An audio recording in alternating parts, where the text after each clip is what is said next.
Rádio Rio de Janeiro, a emissora da Fraternidade, passa a apresentar Luz na Penumbra, programa que leva ao seu coração a mensagem da doutrina espírita.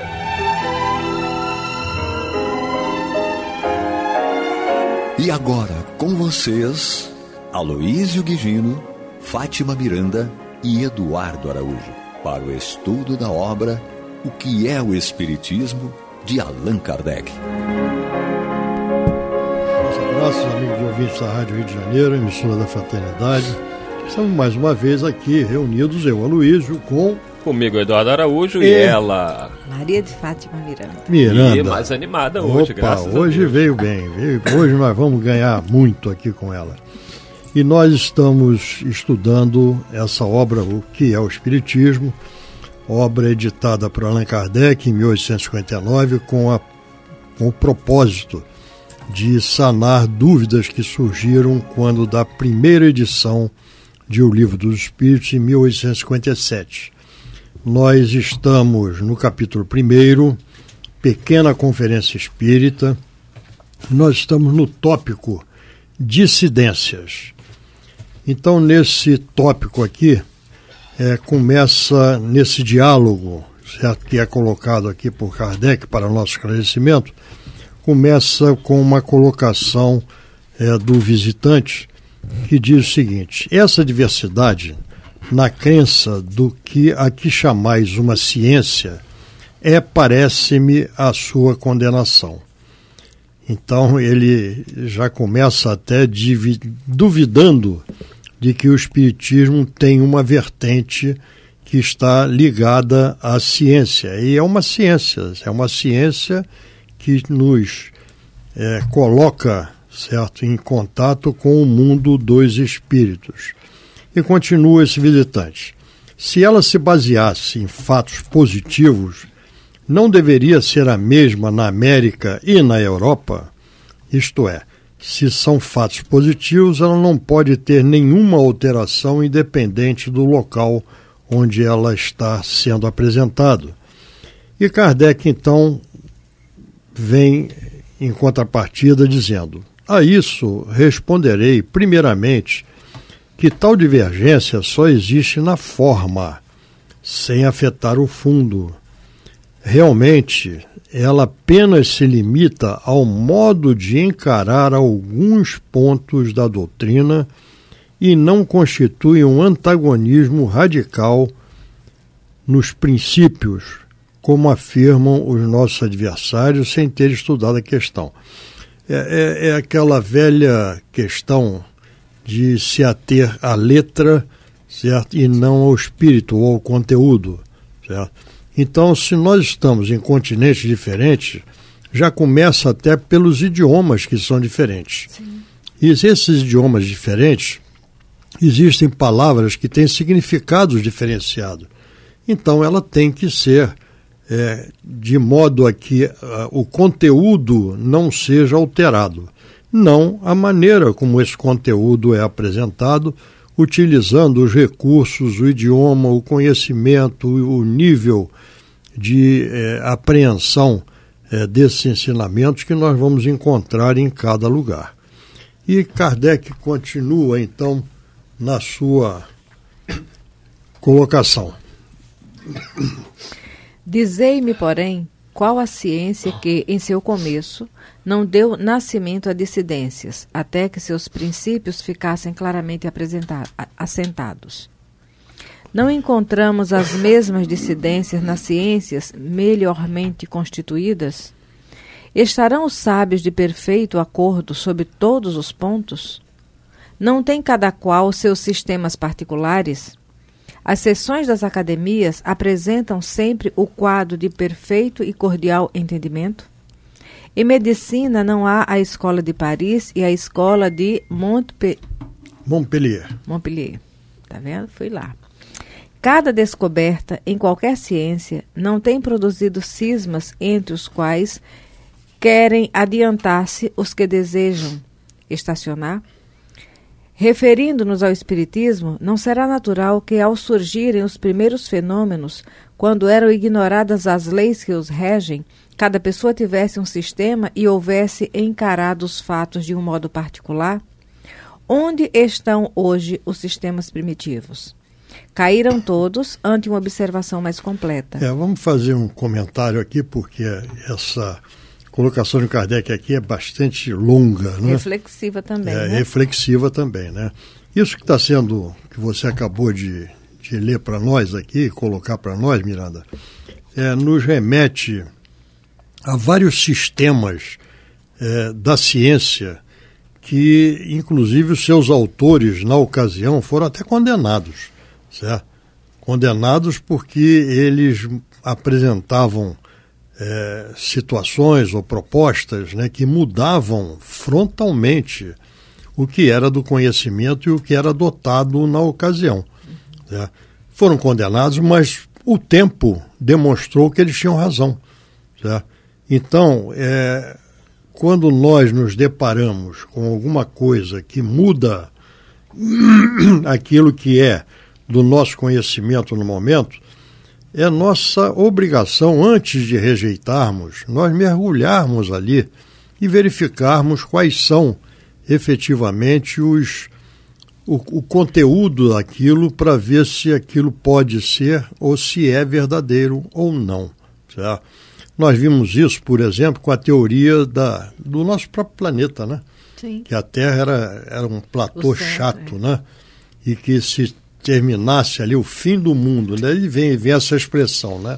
É o fim do mundo, que se ultrapassasse aquele limite, caía num vácuo no espaço, né? E foi demonstrado que a Terra é redonda, certo? Você pode partir de um ponto, dar uma volta completa na Terra e chegar ao mesmo ponto. Então, quem apresentou essa teoria foi condenado. Certo? Kardec, quando apresentou a teoria dessa parte científica do Espiritismo, ele foi afastado da sociedade científica, certo? Em Paris, da qual ele fazia parte. Então, toda novidade ela tem uma oposição daqueles que estão acomodados numa determinada postura, num determinado conhecimento, eu diria, coagulado. Certo?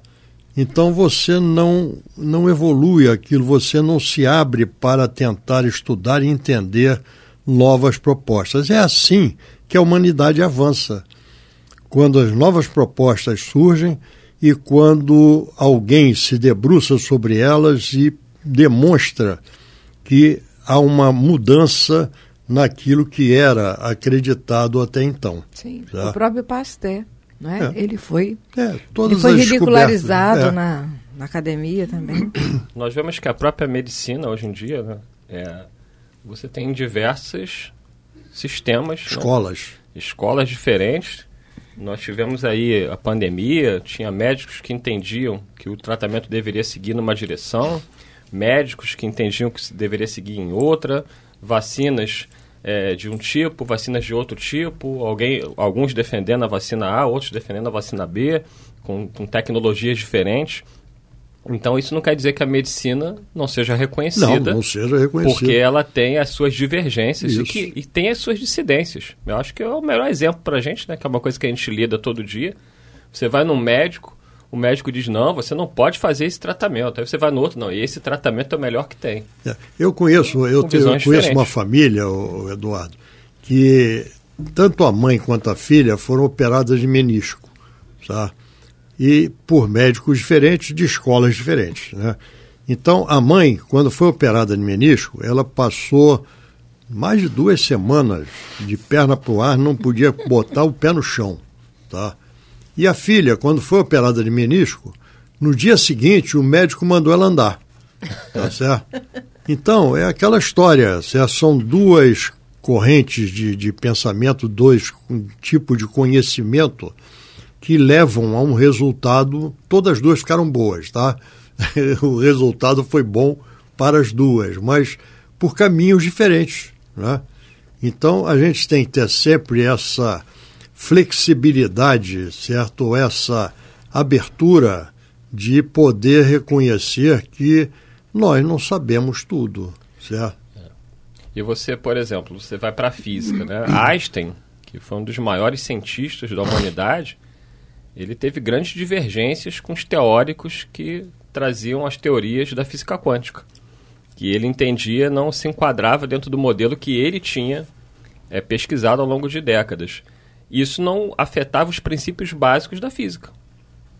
A divergência que existia ali, de grandes teóricos, não afetava os princípios básicos, que é o que Allan Kardec vai tentando explicar aqui para o visitante, para o cético, de que os princípios básicos da doutrina, que são a existência de Deus, a imortalidade da alma, a pluralidade das existências, dos mundos habitados e a comunicação dos espíritos. Isso é princípio básico.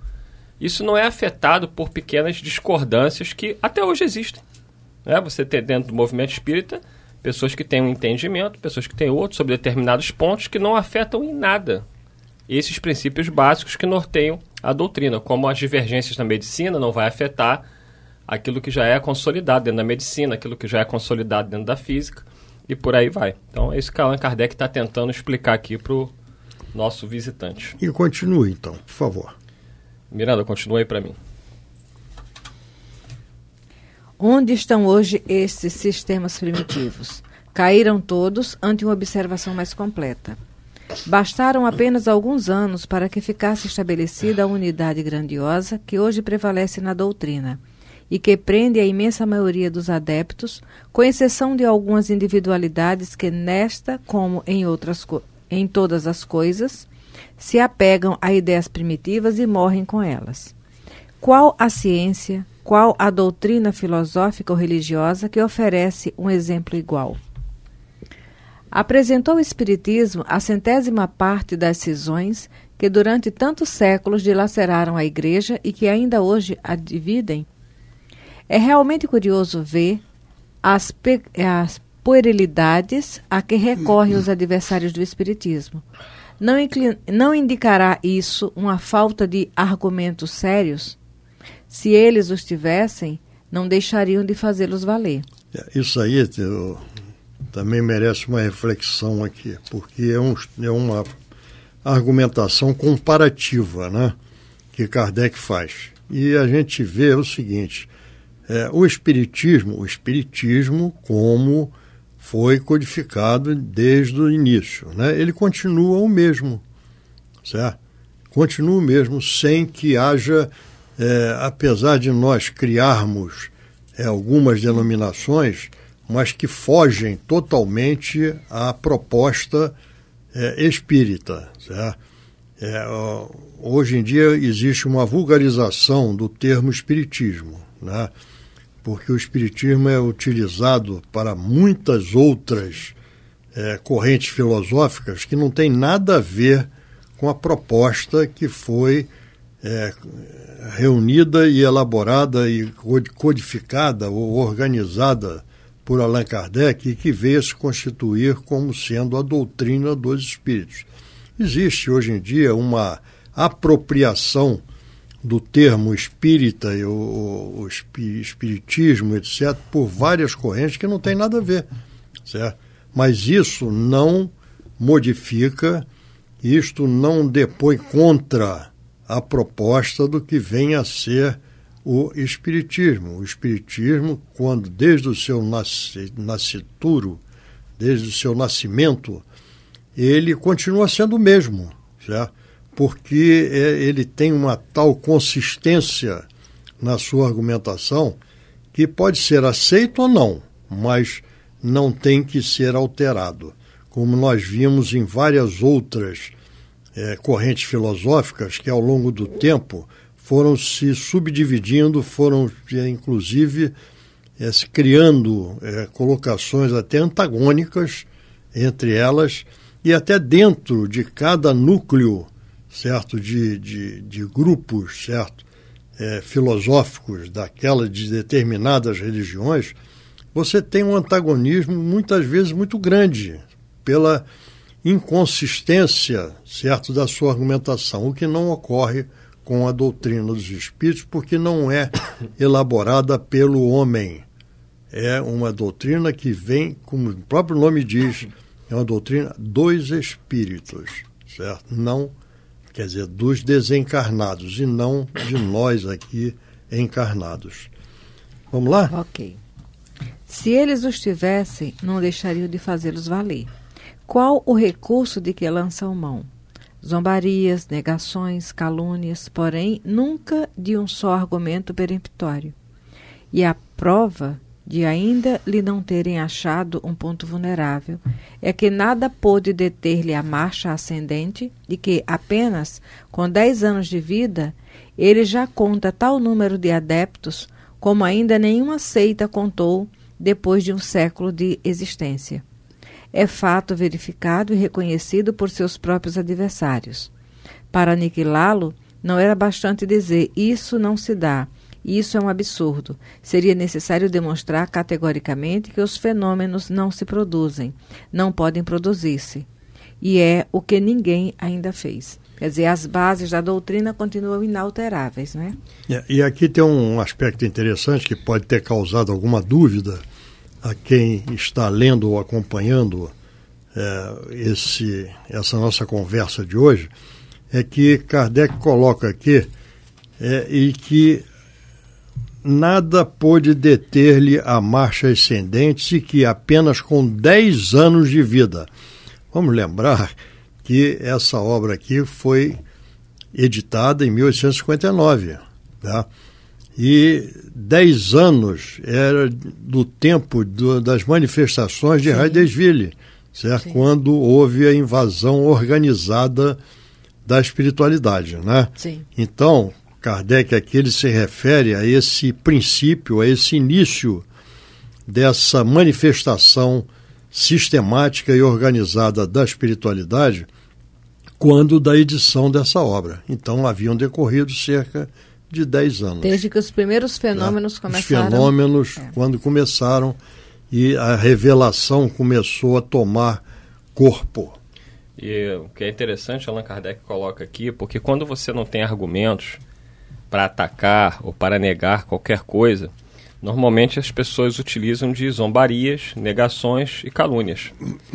E infelizmente, né, toda ciência está sujeita a isso. E ainda mais uma ciência nova como era o Espiritismo, que tratava de algo realmente inusitado, que era a questão da existência da alma, da sua sobrevivência e da comunicabilidade. É por isso que o Espírito de Verdade diz a Allan Kardec que não bastaria ele publicar 1, 2 ou 10 livros, que a doutrina viria para fazer com que todas as bases, todas as estruturas do conhecimento humano, né, balançassem. E realmente a gente percebe hoje que com o conhecimento espírita nós modificamos completamente a visão sobre as nossas ciências. Você tem a psicologia que muda completamente, você tem a pedagogia, os conhecimentos das leis da física, muita coisa que ainda é inexplicado pela própria física quântica passa a ter sentido quando você admite a existência da alma e a sua sobrevivência. Enfim, zombar, negar e caluniar não é ciência. E é o que muitos tentam utilizar para negar até hoje o espiritismo. E não é nenhuma argumentação consistente. Né? Exatamente. Vamos dando continuidade, já agora entrando num novo tópico, que é os fenômenos espíritas simulados. Então vamos lá. Maria de Fátima Miranda, leia para poupar a minha voz, que hoje minha garganta não está colaborando. Então vamos à poupança. Fenômenos espíritas simulados. Não, o visitante. Não estará provado que fora do espiritismo esses mesmos fenômenos podem produzir-se? É disso que não podemos concluir que eles não têm a origem que os espíritas lhe atribuem? Aí Kardec responde: por ser uma coisa suscetível de imitação, segue-se que ela não exista? Que dirias da lógica daqueles que pretendesse por se fabricar com água de Celtes, não é? Vinho de champanhe, ser todo vinho dessa espécie apenas a água de Celtes? Isso lembra Alka-Seltzer. Eu lembrei certo? Agora, foi o que me facilitou. Isso é privilégio de todas as coisas que apresentam a possibilidade de engendrar falsificações. Acreditaram alguns prestidigitadores que o nome de espiritismo, por causa da sua popularidade e das controvérsias de que era objeto, podia servir a explorações, e para atrair a multidão simularam, mais ou menos grosseiramente, alguns fenômenos de mediunidade, como já tinham simulado a clarividência sonambúlica, e todos os gaiatos os aplaudiram, bradando: eis aí o que é o espiritismo. Isso aí é interessante, porque a champanhe é um vinho, certo? Que a água ela é gaseificada, né? Então essa água de Celsius que ele refere aqui é uma água gaseificada. E por isso vem aquela parte que nós demos aqui do Alka-Seltzer, né? Que é o efervescente. Isso. Certo? Quando você bota na água, fica aquelas bolhas, né? E a champanhe é borbulha, né? A champanhe também borbulha, mas não quer dizer que você só possa fazer o vinho, certo? Do tipo champanhe, porque também o vinho champanhe ele é relativo a uma região da França, certo? Que produz um determinado tipo de uva que faz aquele vinho, certo? Mas não quer dizer que você não possa fazer um vinho borbulhante. Hoje nós temos aí esses espumantes, né? Que nada mais são do que vinhos que são gaseificados, né? Então, não quer dizer que você não possa ter o fenômeno em outras ocasiões e até em outras filosofias religiosas que não o espiritismo. Pode. Nós temos aí o enunciado, certo, de vários chamados milagres. Milagre não existe, né? Milagre é uma coisa que a gente não tem explicação, tá? Então, você tem a aparição, certo, dentro da Igreja Católica, a materialização que é narrada desde o Antigo Testamento, certo? Tem a história de... agora fugiu o nome, que acompanhou um rapaz durante 30 dias. É a história de... Tobias, é isso aí. Nada como ter uma enciclopédia aqui ao lado. Misericórdia. Só alguém aflorou aqui. Mas, então esses fenômenos... É o anjo de Tobias. Então esses fenômenos, eles ocorrem, eles são narrados em outras obras, em outros pensamentos que não o espírita. Então pode ocorrer, porque é uma coisa que é de uma relação entre os dois planos da vida. E os dois planos da vida, eles ocorrem independente, certo, do que nós estabelecemos como essa ou aquela religião. Eu costumo dizer que sempre que religião é coisa do homem, né? Religiosidade é uma coisa, religião é outra, né? Então, isso daí é um argumento, certo, que nós temos que entender. E, ao entender, nós paramos de cometer esses impropérios, esses erros, certo, que nós ainda hoje cometemos. E estamos chegando ao final. Você tem 15 segundos, Miranda. Os fenômenos mediúnicos são universais. São. Agora, a orientação dada pelo Espiritismo é calçada nos aspectos científico e filosófico da doutrina. E é a explicação, né, desses fenômenos. E dito isso, chegamos ao final de mais um programa. Gratos pela sua audiência e prometemos, se Deus assim permitir, semana que vem aqui estaremos de volta. Muita paz a todos. Até lá, muita paz. Você está ouvindo o programa Luz na Penumbra.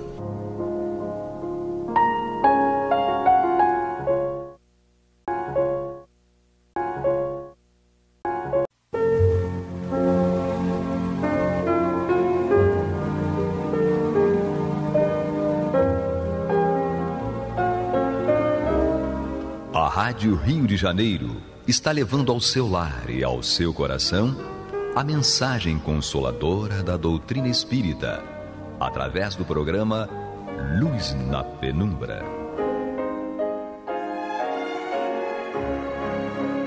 E agora com vocês, Bill Fabiano e Renato Souza.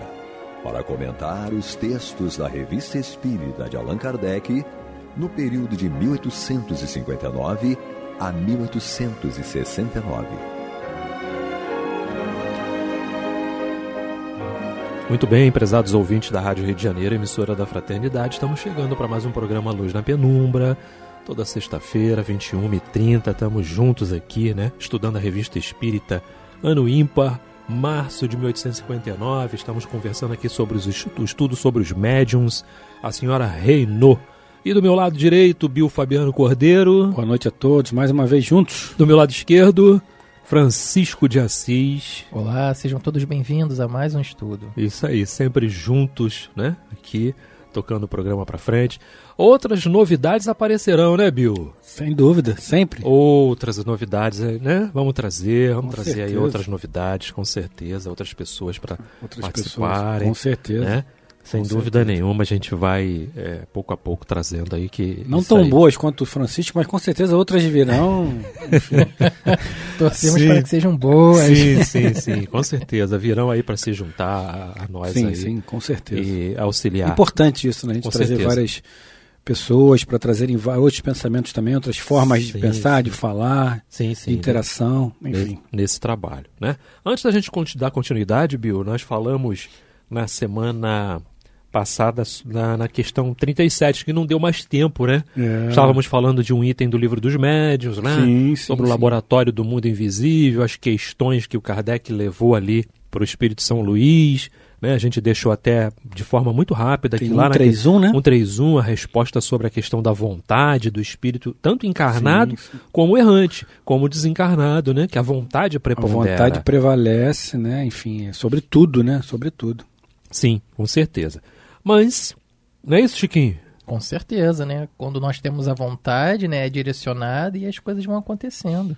Mas precisamos falar também de uma coisa super importante, que é o Clube da Fraternidade, rapaz. Telefone, podemos esquecer. Telefone 3386-1422. Exatamente. Ele serve como WhatsApp, né? Você pode acessar lá, mandar a tua informação. Quem puder contribuir aí para a Rádio Rio de Janeiro, né? Para manter essa luz acesa, essa luz que está iluminando aí todo o globo, quiçá outros orbes. Toda essa também. penumbra, né? Que nós estamos inseridos. Sim. Sem dúvida. É um verdadeiro Ananias na vida de todos nós. Não é isso? Estamos aqui tentando percorrer a estrada de Damasco. Sempre. Ou seja, o Espiritismo, né? Que é o próprio Cristo mostrando pra gente a luz, o caminho, a verdade e a vida, tá? Você pode acessar também Rádio Rio de Janeiro, .digital, tem todas as informações lá, é só procurar na aba que você quer, né?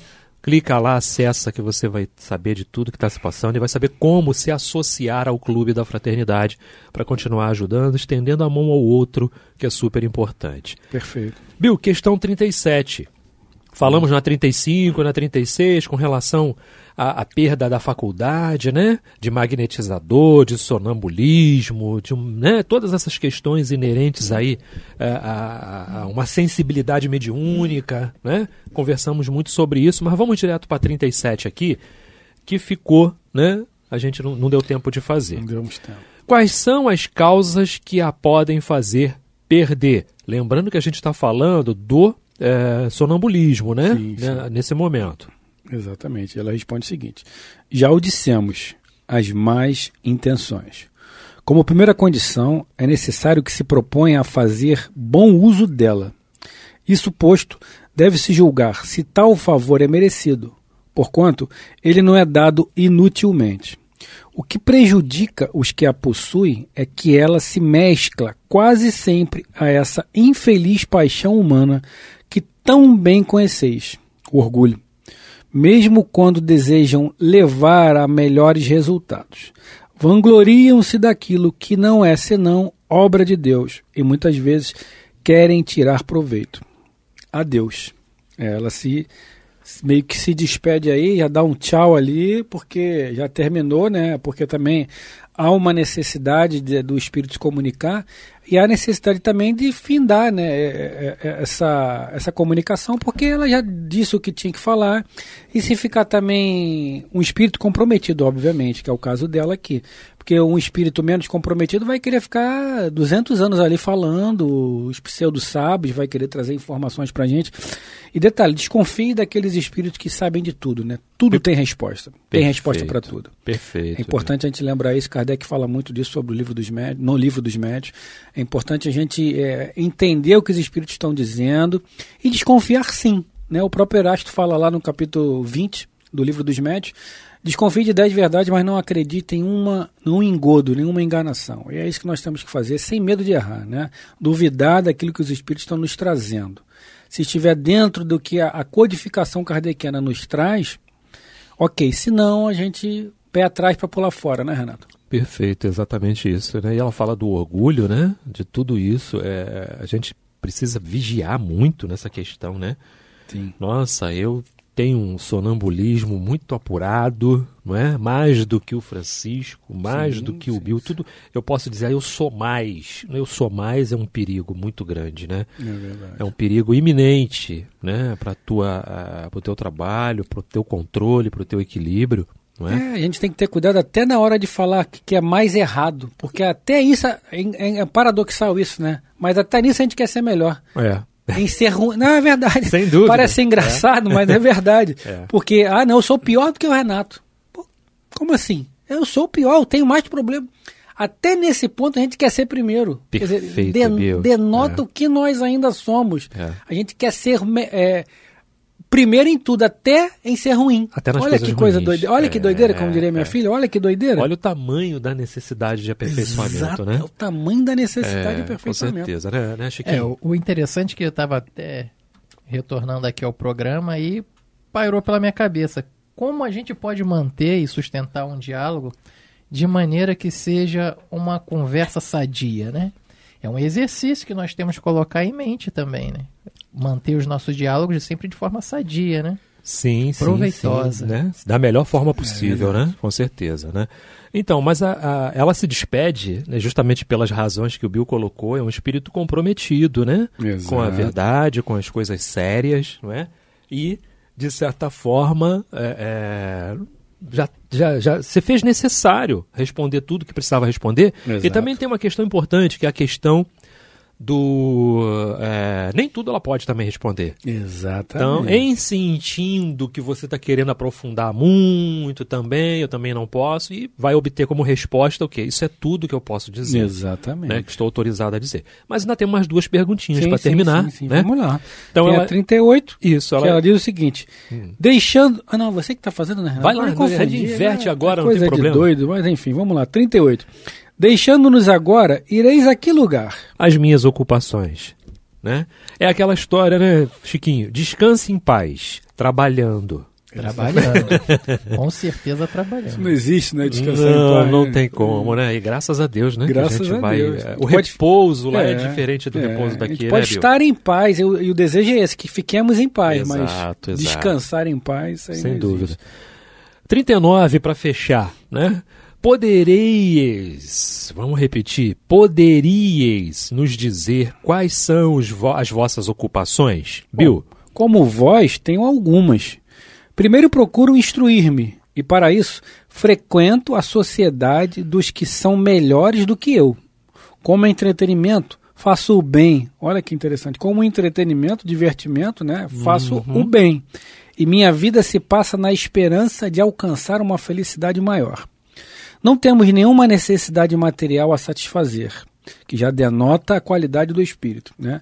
E, consequentemente, toda a nossa atividade se volta para o nosso progresso moral. É o que o Renato acabou de falar aqui, né? Eu descansar em paz é isso, né? É trabalhar para o bem, se instruir, né? Como ela diz aqui no início, instruir-me, e para isso frequenta a sociedade de estudo dos que são melhores do que eles, porque tem esse detalhe também, né? Você... Trazendo para o âmbito aqui que eu estou acostumado, você treinar com pessoas mais capacitadas do que você, né, falando em arte marcial, você treinar com pessoas mais capacitadas vai elevar o seu nível também. Você treinar com pessoas iguais vai manter o seu nível. Você dar aula para as pessoas que ainda não estão aquém de você vai te manter no nível ainda, ou seja, você tem que estar sempre, para galgar outros patamares, estar treinando ou conversando com pessoas mais capacitadas do que você, porque uma coisa vai puxando outra, né? O Chiquinho é mais capacitado do que eu quero alcançar o Chiquinho, até por uma questão de orgulho mesmo, porque a gente vai atrás assim mesmo. O início é assim, né, Chiquinho? A gente vai por orgulho, por vaidade. Pô, não vou ficar atrás do Chiquinho, então eu vou estudar. Não vou ficar atrás do Renato, eu vou estudar também. E o caminho é esse, galera, o caminho é esse mesmo. Enquanto a gente não faz por amor verdadeiro, que a gente faça por obrigação, né? Ninguém encarna, pelo menos nesse momento aqui, como Madre Teresa, por exemplo, por amor puro. Madre Teresa chegou àquele nível porque ela começou a fazer por obrigação. E a caridade, para ser feita com amor, tem que ser dada a partida. E vamos dar a partida agora, para amanhã nós fazermos por puro e simples amor ao próximo, verdadeiramente. É importante que nós lembremos, né, que os espíritos deixaram como uma questão o nosso guia e modelo, né? E o espírito mais perfeito que foi Jesus. E ele ao qual nós devemos nos espelhar, né? Como o Bill falou, nós primeiro fazemos por obrigação a caridade para não cairmos em erro. E depois, como um gosto, com uma própria iniciativa nossa. E conforme o Bill já lembrou também, Madre Teresa, ela despertou nela esse amor, essa vontade de contribuir com as obras do amor e de paz, né? Semeando sempre e inspirando outros corações. Verdade. Exato. E ela fala de uma coisa importante, que é a questão da moral, né? A gente está sempre trabalhando a questão da moral. E ela fala que continuando a melhorar nesse aspecto, né? No aspecto da moral. Mostrando que nós estamos sempre em progresso, né, Renato? Sempre progresso eterno. O tempo né? todo. Tudo, né, Bill? Tudo é progresso. Tudo. Isso aí. Muito bem, meus amigos, estamos no programa Luz na Penumbra, Revista Espírita, março de 1859, anos ímpares. Do meu lado direito, Bill Fabiano, do meu lado esquerdo, Francisco de Assis, nosso irmão na técnica lá, conduzindo esta nave, né? Conduzindo este avião, não é isso? Sim. E para colocar a nossa voz mais bonita aqui. Sim, a nossa voz, na verdade, não é assim. Ela é transformada mecanicamente, tecnicamente. Isso, naquela mesa lá cheia de botão, aqueles computadores ali. Enfim, coisa de outro mundo, né? Coisa de outro mundo. É outro mundo patamar, realmente, né? Outro patamar. Outro patamar. Né? Antes de você entrar aí, Renato, de falar do senhor... Qual é o nome do senhor mesmo? Senhor Hitote, chefe tahitiano? Sim. É importante a gente destacar, porque quando a gente fala assim... As pessoas que estão nos escutando agora, elas podem se assustar ou não entender o que a gente está falando. A gente faz a caridade por obrigação. Isso é um ponto. Ainda. Mas não quer dizer que não façamos por vontade, por amor que nós temos de fazer. Mas o fazer por obrigação que nós estamos querendo dizer é que o amor verdadeiro ainda não aflorou em nós, ele está em nós, mas a gente ainda não resgatou isso dentro de nós. Então hoje a gente sabe que fora da caridade não há salvação. Hoje nós estudamos o Evangelho, né? E o Evangelho, o estudo do Evangelho nos traz essa crença de termos a obrigação de sermos caridosos. Amanhã, quando nós formos o Evangelho vivo, né, essa frase que é atribuída a Francisco, se é dele ou não, os historiadores não confirmam, mas não importa. Sendo dele ou não, a frase está aí. Vá, pregue o Evangelho. Se preciso for, use palavras. Né? Ou seja, você tem que ser o Evangelho. Então fazer por obrigação é isso. Hoje nós estamos aqui por amor à rádio, por amor à causa, mas sabemos que precisamos fazer a caridade. A caridade ainda não está em nós. Amanhã nós faremos ela simplesmente, puramente, como o exemplo que nós citamos aqui de Madre Teresa. Não é isso? Perfeito. É isso que eu queria falar. A gente espontaneamente. Espontaneamente. Já identificamos onde dói. Isso já é um grande passo. Exatamente. Onde dói mais. Enfim, a gente já sabe, então já dá para ter uma ideia. É isso. Bom, fechamos a senhora Reynô, é ótimo. Né? Exatamente. Fechamos, ela bateu com o carro, aí foi um acidente horrível. Fechamos aqui o capítulo que fala, o item que fala da senhora Reynô, né? Vamos entrar num outro item aqui desse capítulo, estudo sobre os médiuns que a gente está fazendo da Revista Espírita. Já comentamos aqui, inclusive perguntamos pro Bill aqui como é que se pronunciava o nome dele. Foi em off, né? Perguntou foi em off. Perguntamos aqui. Então, o senhor Hitote, Não é isso? Hitote, chefe tahitiano. Exatamente. Então vem também aqui de novo mais uma bateria de perguntas ao espírito, né? Que o Kardec foi fazendo, tá?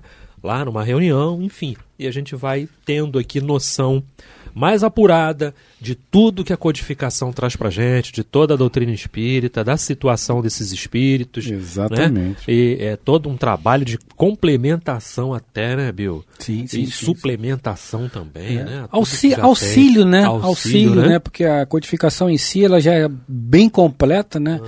Então são obras auxiliares que tantos autores aí que nós temos aí que auxiliam, né? Tanto é que a gente faz referência, né? Às obras sempre principais. Sempre. A codificação está ao nosso lado aqui, literalmente, né? Literalmente. Se tinha mais alguma coisa a ser dito, está sendo dito aqui. Exatamente. Né? Com certeza.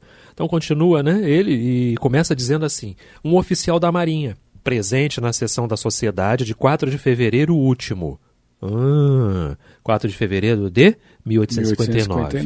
Tá? Testemunhou o desejo de evocar um chefe tahitiano, de nome Hitote, que havia conhecido pessoalmente durante sua estada na Oceania. Então vem a pergunta número 1, evocação. Resposta: que quereis? Número 2. Poderias nos dizer por que abraçastes de preferência a causa francesa na Oceania? E ele responde: eu gostava dessa nação. Aliás, meu interesse a tanto me obrigava. A obrigação que ele tem em relação a esse local, né, a Oceania, a esse continente, a gente vai saber mais para frente aí, né? Mas há um interesse pessoal, pelo que mostra aí, há um interesse pessoal dele. Perfeito. Interesse pessoal. Você falou tudo. Ele tinha um interesse pessoal naquilo. Exato. Tanto é que ele deixa claro que todas as demais coisas não tinha aquele despertamento para as outras coisas. Né?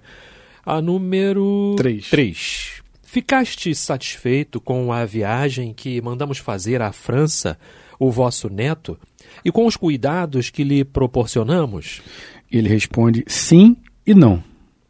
Talvez essa viagem tenha aperfeiçoado bastante o seu espírito, mas o tornou completamente estranho à sua pátria, facultando-lhe certas ideias que jamais brotariam dele. Deveriam nascer nele, né? Exatamente. A gente vai saber mais pra frente do que ele está falando, né? Vamos entender aqui mais pra frente do que ele está falando. Vamos lá. Número 4. Das recompensas que recebestes do governo francês, quais foram as que mais vos satisfizeram? As condecorações. Certo. E entre as condecorações, qual preferis? A da Legião de Honra. Certo. Tem uma nota que nós vamos trazer aqui. O Bill vai ler? Vamos lá. Essa circunstância era ignorada do médium e de todos os assistentes. Foi confirmada pela pessoa que fazia a evocação. Embora o médium que servia de intermediário fosse intuitivo e não mecânico, como tal pensamento poderia ser dele mesmo? Poder-se admiti-lo se tratando de uma pergunta banal, mas isso não seria admissível quando se trata de um fato positivo, do qual nada podia dar-lhe uma ideia. Perfeito. Todas as questões ligadas à manifestação do fenômeno estavam sendo verificadas ali, né? Exatamente. O médium não tinha conhecimento daquilo, muito embora fosse intuitivo, né? Não tinha conhecimento, etc. e tal, tudo isso foi visto, né? Sim. Tudo isso foi visto ali, que é para poder atestar a veracidade da comunicação. Sim. Né? Número 6. Estás mais feliz agora do que quando vivo? Sim, muito mais. O que comentar, né? Não tem muito o que comentar. Nada. Até porque para todos nós, quando a gente se libertar desse corpo físico, nós falamos assim, não quero ir agora não, ainda não está na hora não, tem muita coisa para fazer. Sim, normal, claro. A gente sempre aspira, né? E quanto mais tempo permanecemos aqui, melhor. Mais oportunidades, né? Mais oportunidades a gente tem de depuração, de tudo mais, né? Entretanto, quando recuperarmos o equilíbrio espiritual, né? Depois que passarmos pelaquela fase de transição, sim. Vamos ver, sim, que olha, quantas coisas boas já conseguimos fazer, não é? Sensação de dever mais ou menos cumprido, né? Enfim. E o Bill ratifica isso sempre para mim, né? Quantas coisas boas já fizemos. Sim, ele ratifica sempre isso para mim. Eu sou grato sempre que ele me lembra disso. Sim. Né? Sem dúvida. A gente fez muita coisa boa já. E isso vai contar muito, né, Chiquinho? É um aprendizado, né? A gente nunca é o mesmo depois que inicia uma nova obra, né? Então, cada fato, cada circunstância, cada palavra amiga que deixamos vai florescer mais tarde, né? Perfeito. Número 7. Em que estado está o vosso espírito? Errante, mas devo reencarnar brevemente. Já tem consciência disso. Exatamente. Né? Quais são as vossas ocupações em vossa vida errante? Instruir-me. Instruir-me. Diferentemente da senhora Renault. A dele, por enquanto, ele está dizendo que é só se instruir, né? Enfim, que já é um ponto positivo também. Certo. Né? Ter essa consciência de que necessita instruir-se. Tem uma observaçãozinha aqui, né? Tem. Bom, essa resposta é quase geral em todos os espíritos errantes. Os que se acham mais avançados moralmente acrescentam que se ocupam em fazer o bem, assistindo os que necessitam de seus conselhos. Foi o caso da Madame Renault, né? Ela não só quer se instruir, mas também quer ajudar, quer estar com espíritos mais instruídos, enfim. Ele talvez seja igual a gente, assim, né? A gente só quer se instruir, né? Se for o caso, né?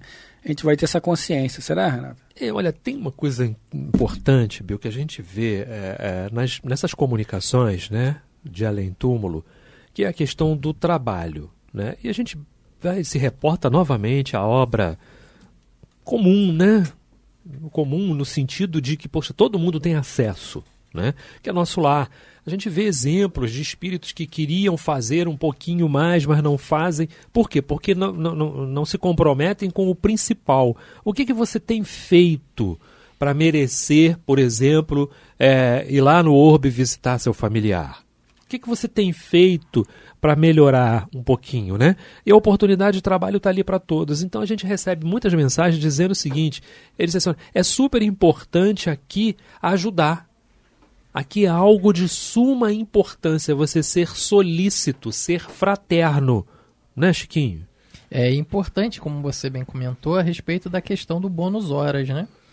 Lá em nosso lar, essa é como se fosse equivalente a uma moeda ao qual você ganha o merecimento de assistir a alguém, né, um familiar em particular. Mas não podemos esquecer, porque o trabalho existe e requer que seja realizado, e os espíritos estão aí, querendo que ele seja executado e executado da melhor maneira. Perfeito. A partir da questão número 9, semana que vem, estaremos aqui de novo. Passa muito rápido, passa rápido demais. Quando a gente vai engrenando, né, Bill? Pô, nem fala. Com certeza. Agora eu tomei um susto, realmente. Quando eu olhei para lá, já estava na hora. Mas... Passa muito rápido. Pessoal, até o próximo programa. Bill Fabiano. Muita paz a todos. Uma ótima noite, um bom descanso a todos.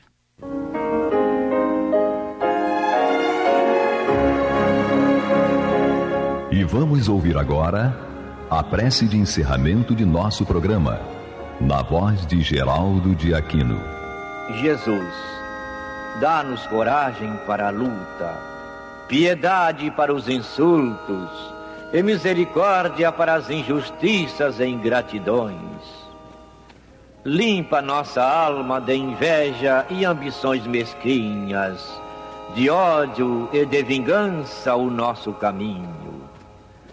E que dentro em pouco, ao recolher-nos de novo ao calor do nosso leito, para que o sono nos dê a paz e o esquecimento das tristezas humanas, possamos sentir, Senhor, no mais íntimo de nosso ser, a doçura indefinível do Teu amor e a grandeza incomparável da Tua divina presença. Que assim seja.